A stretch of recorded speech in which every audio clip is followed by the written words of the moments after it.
And then C, part 2. Assuming the population standard deviation is 0.357, test at the 1% level whether the mean weight of the 2p coins in this batch is less than 7.12. So what we knew from the previous bit of information is that we had 30 coins in the sample, and the bit in the table that talked about the mean said the mean of the sample was 6.89. Okay, so that's just written there because that's information from the previous page.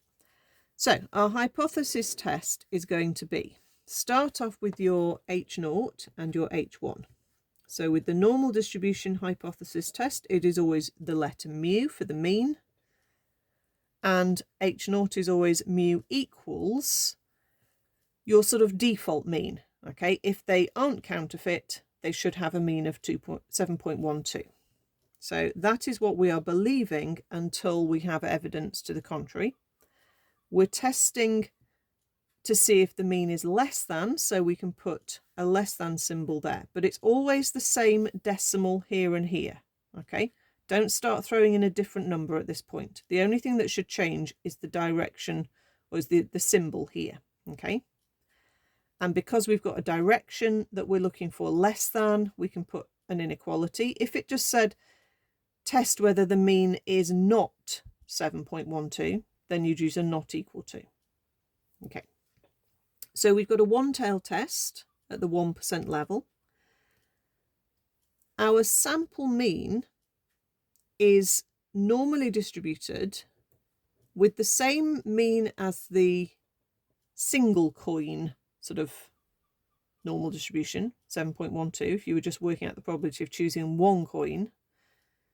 But when you're taking a sample, you have to alter the standard deviation. So it's the original standard deviation divided by the square root of n, the number in your sample. So when we come to use the calculation, that will be the sigma that we're going to use. Okay, so we can do this by working out the probability of this outcome and comparing it to 1%. A different way you could do it would be to work out the critical value for a 1% test and then figuring out whether your 6.89 falls below it. I could show you that in a minute, but let's do the more usual route, which is to work out the probability of this particular outcome happening.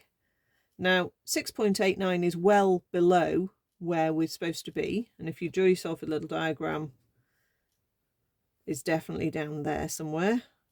So what's the probability of that value or something even more unlikely? So you're working out the probability of the tail.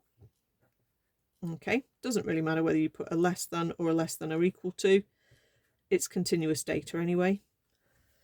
So we just need to be in NCD for a probability, and we want minus big number for lower, 6.89 for upper.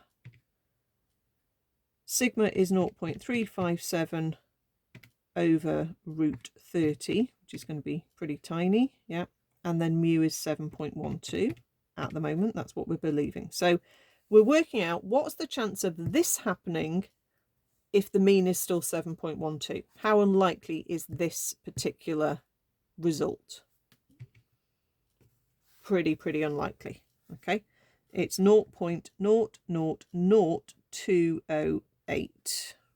Don't matter about the rounding at this point. Okay, that's very unlikely.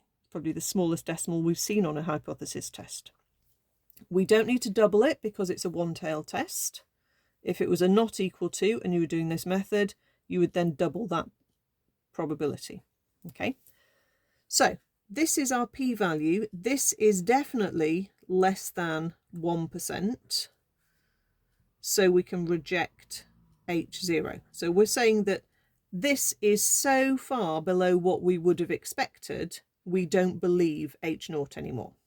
Okay, so we can say this is, you can sort of go to town on the wording. I'm just going to say strong evidence that the mean weight of 2p coins in this batch is less than 7.12 grams, which makes us think that the 2p coins are counterfeit. Okay. The other way you could do this is to find the critical region for a 1% test. So you would say, right, at the bottom end, which is what we were looking at, the bottom 1%, and to do this you would use inverse normal. The bottom 1%, so 0.01 for the area, it's got the right 2 decimals in there, would be at 6.968. So if we're less than that, anything below 6.968 is in the critical region, and therefore we would reject H0 and have the same conclusion.